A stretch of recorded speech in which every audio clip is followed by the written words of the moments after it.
पता नहीं, ठीक हो, बस मुझे तो चिंता हो रही है। क्या हुआ? तुम इतनी परेशान क्यों हो? प्रीति अपनी कान की मशीन घर पर ही भूल गई है। पर भूल कैसे गई? अरे उसने चार्जिंग पर लगाई थी, उसकी बैटरी चार्ज नहीं थी, बस यही गलती हो गई, वो उठाना भूल गई। जिस बात का डर था वही हुआ। प्रीति परेशान थी, उसे रोड पर ट्रैफिक सुनाई नहीं दे रहा था। तभी एक कार लगातार हॉर्न दे रही थी। प्रीति के चोट लगते लगते बची और गाड़ी में बैठा लड़का गुस्से में प्रीति के पास आया। अरे सुनाई नहीं देता क्या? बहरी हो? कितनी देर से हॉर्न बजा रहा हूँ। अभी गाड़ी से चोट लग जाती तो सारा इल्जाम मेरे ऊपर लगा देती। मैं अच्छी तरह से जानता हूँ तुम जैसे लोगों को। अरे सुनाई नहीं दे रहा क्या? अभी भी चिल्ला रहा हूँ। सॉरी, आपने कुछ कहा? मैं सुन नहीं सकती हूँ, मैं बहरी हूँ, इसलिए आपकी बात को समझ नहीं पाई। प्रीति की बात को सुनकर लड़का बहुत शर्मिंदा होता है, क्योंकि कुछ देर पहले ही उसने प्रीति को अनजाने में बहरी कह दिया था। पर प्रीति तो सचमुच में बहरी लड़की थी।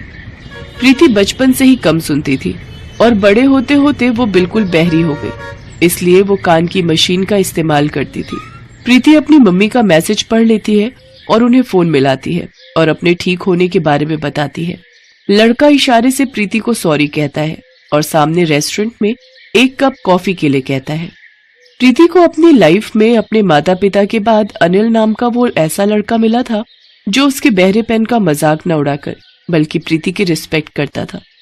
धीरे धीरे प्रीति और अनिल दोस्त बन गए और एक दिन, तेरा दिमाग खराब हो गया है, तू बहरी लड़की से शादी करना चाहता है? मैं अपने घर में बहरी बहू नहीं लाऊंगी। भगवान ना करे, अगर मुझमें भी ऐसी कोई कमी होती, मैं बहरा होता और कोई लड़की मेरे से शादी करने के लिए हाँ नहीं कहती तो तुम क्या करती? अनिल प्रीति से प्यार करने लगा था, इसलिए अपनी माँ को समझा बुझाकर वो प्रीति से शादी कर लेता है। शादी के बाद जब मुंह दिखाई में प्रीति ने कान की मशीन लगा रखी थी तो मोहल्ले की औरतें बातें बनाने लगी। अरे सुजाता जी की बहू तो बहरी है, वो देखो कान में सुनने वाली मशीन लगा रखी है। इन्हें अपने अनिल के लिए बहरी लड़की ही मिली थी, इनके अनिल में कोई नुक्स था क्या जो नुक्स वाली लड़की ढूंढ ली? धीरे बोलो, सुजाता जी इधर ही आ रही हैं। हम कौन सा डर रहे हैं, हम भी तो सही बोल रहे हैं। क्यों सुजाता बहन, तुम्हारी बहू सुनती नहीं है क्या? इसके कानों में तो मशीन दिखाई दे रही है। ऐसी भी क्या जल्दी थी जो अपने अनिल के लिए तुम बहरी बहू ढूंढ लाई? क्या करूं बहन जी, हमारी किस्मत ही फूटी थी। पता नहीं मेरे बेटे के ऊपर इसने क्या काला जादू कर दिया। मेरा बेटा इसकी तरफ खींचा ही चला गया। अब बच्चों की जिद के आगे तो माँ बाप को झुकना ही पड़ता है। बाकी तो राम ही जाने कि हमारे घर का अब क्या होने वाला है। सबकी बातें सुनकर प्रीति की आंखों में आंसू आ जाते हैं और वो चुपचाप अपने कमरे में चली जाती है और रोने लगती है। प्रीति अनिल से इस बारे में कुछ भी नहीं कहती। प्रीति अक्सर ध्यान रखती थी कि वो अपनी कान की मशीन हमेशा लगा कर रखे ताकि घर में किसी को भी कोई परेशानी ना हो। एक दिन प्रीति की ननद जिसकी दूसरे शहर में शादी हुई थी वो रहने आई हुई थी। मम्मी, आपको पता है मेरे ससुराल में मेरी कितनी बदनामी हुई है? मेरी सास तो ये ताना दे रही थी कि अनिल भैया ने आखिर एक बहरी लड़की को ही अपनी पत्नी क्यों चुना, और वो तो ये भी कह रही थी कि कहीं आगे चलकर भैया के बच्चे भी बहरे पैदा। नीलिमा, तुम पीठ पीछे अपनी भाभी की बुराई कैसे कर सकती हो? मुझे तुमसे ये उम्मीद नहीं थी। तुम मेरी सगी बहन होकर जब अपने ही गलत बोलेंगे तो बाहर वालों से कैसी उम्मीद रखेंगे? प्रीति किसी को भी कुछ नहीं कहती है, वो बेचारी तो इसी कोशिश में लगी रहती है कि किसी तरह से आप सबको खुश रखे। उसने ही मुझे भेजा था तुम्हें ये बताने के लिए कि शाम को मॉल घूमने के लिए चलेंगे। तुम जब से आई हो तब से तुम कहीं भी घूमी नहीं हो, इसलिए तैयार हो जाओ। माँ और तुम दोनों हमारे साथ मॉल चल रहे हो। प्रीति की ननद तैयार होकर सीढ़ियों से उतर रही थी। अचानक उसका पैर फिसला और वो सीढ़ियों से गिर गई। इस वजह से प्रीति की ननद के पैर में फ्रैक्चर हो गया और डॉक्टरों ने उसे बेड रेस्ट के लिए बोल दिया। देखो नीलिमा बहू, ससुराल में तो मैं अकेले करने वाली हूँ, तुम अपनी माँ के घर ही रहो, यहीं तुम्हें आराम मिल जाएगा। वहाँ तुम्हारी देखभाल कौन करेगा? क्योंकि तुम्हारे पैर की हड्डी टूटी है तो ठीक होने में 2-3 महीने तो तुम्हें आराम से लगेंगे। अपनी सास की बातों को सुनकर नीलिमा का मन उदास हो गया। उसे उस वक्त प्यार की जरूरत थी, अपनों की जरूरत थी, पर उसकी सास ने तो मुंह बना लिया। प्रीति ध्यान से अपनी कान की मशीन को ठीक करके उन दोनों की बातों को सुन रही थी। तभी वो बोली, आंटी जी आप चिंता मत करो, नीलिमा दीदी जब तक बिल्कुल ठीक नहीं हो जाती उन्हें कहीं भी जाने की जरूरत नहीं है, मैं उनका पूरा ख्याल रखूंगी। अपनी भाभी की बातें सुनकर नीलिमा बहुत शर्मिंदा थी क्योंकि वो प्रीति का कितना अपमान कर रही थी। पर आज जब उसकी सास ने उसकी देखभाल करने से मना कर दिया तो उसकी अपनी भाभी प्रीति ही काम आई। प्रीति ने नीलिमा की बहुत सेवा की। कभी कभी प्रीति के कानों में मशीन नहीं लगी होती थी तो नीलिमा उसे इशारे से समझाती थी। अनिल, हमने प्रीति को कितना भला बुरा कहा, पर प्रीति सचमुच कितनी अच्छी है ये मुझे अब दिखाई दे रहा है। मैंने हमेशा उसकी कमी को देखा, उसकी अच्छाई को नहीं। रुक, मैं प्रीति को बुलाती हूँ। प्रीति बहू, सुन तो। प्रीति नीलिमा को दवाई दे रही थी। उसने कान में मशीन नहीं लगा रखी थी, इसलिए वो अपनी सास की बात को नहीं सुन पाई। पर सुजाता इस बात को समझ गई और वो प्रीति के पास गई और उसके कंधे पर हाथ रखा और इशारे से उसके कान की मशीन उसके हाथ में दी। ये लो बहू, मशीन लगा लो। माँ जी, आप कुछ कह रही थी, बताइए। मैं बोल रही थी कि मेरी बहू लाखों में एक है। इतना सुनते ही प्रीति की आंखों में खुशी के आंसू आ गए और वो अपनी सासू माँ के गले लग गई।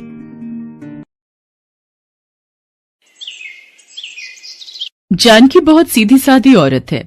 वो दर्जी का काम करती है और उसी पैसों से अपना घर चलाती है। जानकी का बेटा राजेश शहर के कॉलेज में पढ़ता है। हेलो बेटा, तू घर कब आएगा? नहीं आ पाऊंगा माँ, यहाँ पढ़ाई का बहुत प्रेशर है। कितने दिन हो गए तुझे देखे बिना?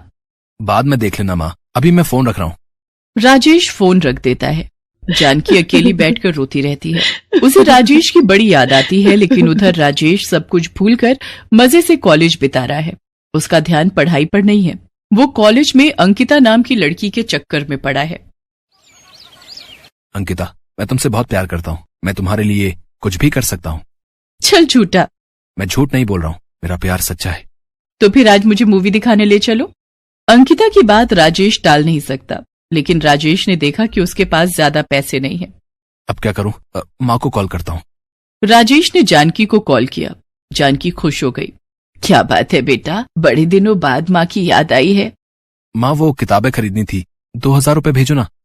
जानकी के पास ज्यादा पैसे ना होते हुए भी वो किसी तरह पैसों का जुगाड़ करके अपने बेटों के पास पैसे भेज देती है और उधर उन पैसों से राजेश अंकिता के साथ मूवी देखने चला गया। इसी तरह दिन बीतते गए और कॉलेज खत्म होने के बाद राजेश ने अंकिता से शादी कर ली। तुमने मुझसे शादी तो कर ली, लेकिन अब खिलाओगे क्या? तुम्हारे पास तो नौकरी ही नहीं है। राजेश ने सोचा कि बात तो सही है, इसलिए वो अंकिता को अपने गांव ले गया। उसने सोचा कि माँ सब कुछ संभाल लेगी। अंकिता को देखकर जानकी चौंक तो गई, लेकिन कुछ कह नहीं पाई। बहुत दिनों बाद मेरा बेटा घर लौटा है, मेरे लिए यही बहुत है। लेकिन अंकिता जानकी को पसंद नहीं आई। वो शहर की मॉडर्न लड़की है, छोटे कपड़े पहनकर आई है, ऊपर से उसके हाव भाव भी सही नहीं है। राजेश, इस छोटे से गांव में, छोटे से घर में हम रहेंगे क्या? हाँ बेबी, घर छोटा है तो क्या हुआ, मेरा दिल तो बहुत बड़ा है। राजेश, तुम भी ना। लेकिन तभी जानकी ने कहा, पर बेटा कमरा तो एक ही है, उसमें कैसे? हाँ तो क्या, आप बाहर सो जाना, हम कमरे के अंदर सोएंगे। हाँ माँ, आप अपने बेटे के लिए इतना नहीं कर सकती हो क्या? जानकी ने कुछ नहीं कहा। वो रात को घर के बाहर आंगन में सो गई। रात भर मच्छर के काटने से उसे नींद नहीं आई, लेकिन उसने अपने बेटे से कुछ भी नहीं कहा। अगले ही दिन अंकिता ने जानकी के पास आकर कहा, मम्मी, मेरे पास पहनने के लिए कपड़े नहीं है, मुझे कुछ कपड़े बनाकर देना। ठीक है बहू, मैं बना कर देती हूँ। अंकिता के कहने पर जानकी ने अंकिता के लिए 2 सलवार कमीज बना दिए, लेकिन अंकिता सलवार कमीज देखकर गुस्सा हो गई। ये क्या है, ये क्या बना दिया है आपने? क्यों बहू, हमारे यहाँ पर लड़कियां यही सब पहनती हैं। मैं कोई गंवार हूँ क्या जो ये सब पहनूं? मुझे मॉडर्न कपड़े चाहिए। ये बोलकर अंकिता ने सलवार कमीज को नीचे से फाड़कर छोटा बना लिया। हाँ, अब ठीक है, इसमें मैं अच्छी लगूंगी, है ना बेबी? हाँ हाँ, बहुत खूबसूरत लगोगी। माँ, आप भी ना कुछ समझती नहीं हो, आप भी यहाँ के लोगों की तरह गवार हो, गवार। जानकी को बहुत बुरा लगा। उसने नहीं सोचा था कि किसी लड़की के लिए उसका खुद का बेटा उसे ये सब कहेगा। अंकिता उस छोटी सी ड्रेस को पहनकर निकल गई। आसपास के सारे लोग मुड़ मुड़ कर देखने लगे और आपस में बातें करने लगे। अरे छी छी, ये क्या है? बहू को शर्म नाम की कोई चीज है कि नहीं? गांव के लोग जानकी के पास चले आए। देखिए जानकी बहन, आपको कुछ करना पड़ेगा, यहाँ ये सब नहीं चलेगा। हाँ हाँ, मैं बात करूंगी बहू से, आप लोग निश्चिंत रहिए। उस रात जानकी ने जब राजेश को ये सब कहा तब राजेश गुस्सा हो गया। माँ, आपको कुछ पता तो है नहीं, अंकिता मॉडल बनना चाहती है, सारे मॉडल यही सब तो पहनते हैं, आप ज्यादा बकवास मत करिए। हाँ राजेश, तुम्हारी माँ पूरी की पूरी गवार है। राजेश और अंकिता अपनी ही धुन में चलते रहे और जानकी पूरी मेहनत करती रही। सिलाई का काम करके घर चलाती रही और घर का कामकाज भी करती रही। खाना बनाना, कपड़े साफ करना, सब कुछ अकेले ही करती रही। अंकिता कोई भी काम नहीं करती थी और राजेश तो प्यार में अंधा है। सबसे बुरी बात तो यह है कि जानकी को घर के बाहर सोना पड़ता है, खुले आसमान के नीचे। एक दिन जानकी ऐसे ही खुले आसमान के नीचे सो रही थी और तभी अचानक से बारिश आ गई। अरे बाप रे, बारिश आ गई, अब क्या होगा, मैं तो भीग जाऊंगी। जानकी भीगने लगी और घर के अंदर घुसने के लिए उसने अपने बेटे को पुकारा। बेटा, बेटा, दरवाजा खोल बेटा, मुझे अंदर जाना है। लेकिन घर के अंदर से कोई उत्तर नहीं आया। आज मौसम कितना अच्छा है ना? हाँ, मुझे ऐसा मौसम बहुत अच्छा लगता है। यहाँ दोनों मौसम की तारीफ करने में लगे रहे और वहाँ पूरी रात जानकी बाहर भीगती रही और अगले ही दिन सुबह उसे बुखार आ गया। बेटा, मुझे बुखार आ गया है बेटा, आज मैं काम नहीं कर पाऊंगी। तो फिर काम कौन करेगा? मैं नहीं कर सकती। राजेश ने कुछ नहीं कहा और दोनों ने घर से पैसा लिया और बाहर होटल में जाकर खाना खाकर आ गए। लेकिन जानकी भूखी पड़ी रही और आंसू बहाती रही। भगवान, ये क्या हो रहा है भगवान? क्या यही देखने के लिए मैं जिंदा हूँ? अगले ही दिन राजेश नींद से उठा और देखा अंकिता गायब है। अरे, अंकिता कहाँ गई? अंकिता, अंकिता! माँ, आपने अंकिता को देखा क्या? नहीं तो, मैंने नहीं देखा। राजेश अंकिता को लगातार कॉल करता रहा लेकिन अंकिता ने फोन नहीं उठाया। राजेश तभी शहर चला गया अंकिता को ढूंढने। इधर उधर ढूंढते हुए राजेश अंकिता के पास पहुंचा तो देखा अंकिता किसी और लड़के के साथ है। ये क्या अंकिता, तुम मेरी बीवी होकर यहाँ दूसरे लड़के के साथ क्या कर रही हो?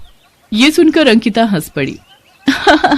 बीवी, मैं तो इतने दिनों से नाटक कर रही थी। इससे मिलो, इसका नाम राहुल है, मैं इसी से प्यार करती हूँ। मैं तो बस तुम्हारे साथ मजाक कर रही थी क्योंकि मेरे पास रहने के लिए घर नहीं था। अब राहुल चला आया है, मैं राहुल के साथ ही रहूंगी और ये मुझे मॉडल बनने में भी मदद करेगा। तुम्हारे पास तो कुछ भी नहीं है, गांव के गंवार हो तुम लोग, जाओ भागो यहाँ से। अंकिता ने राजेश को भगा दिया। राजेश दुखी होकर इधर उधर भटकता रहा। अब मैं क्या करूं? मैंने जिस पर इतना भरोसा किया उसी ने मुझे धोखा दे दिया। अब मेरा कौन है इस दुनिया में? माँ, मेरी माँ मुझे नहीं ठुकराएगी। ये सोचकर राजेश तुरंत गांव चला गया, लेकिन वहां जाकर उसने देखा कि उसकी माँ की मृत्यु हो गई है। आओ बेटा राजेश, आओ। जब अपनी बीवी के पीछे दुम हिला रहे थे तब तुम्हारी माँ बुखार के कारण तड़पते हुए चल बसी।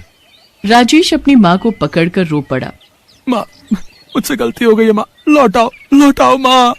लेकिन अब कुछ नहीं हो सकता। जानकी का अंतिम संस्कार किया गया और राजेश अकेला घर पर रहने लगा। उस तरफ अंकिता उसकी जिंदगी के पहले फैशन शो में जाते हुए एक गाड़ी से टकराकर गिर पड़ी और उसकी एक टांग टूट गई। उसकी एक टांग काटनी पड़ी। उसका मॉडल बनने का सपना अधूरा रह गया। राहुल भी उसे छोड़कर चला गया। इस तरह जिंदगी ने उसे अपने किए की सजा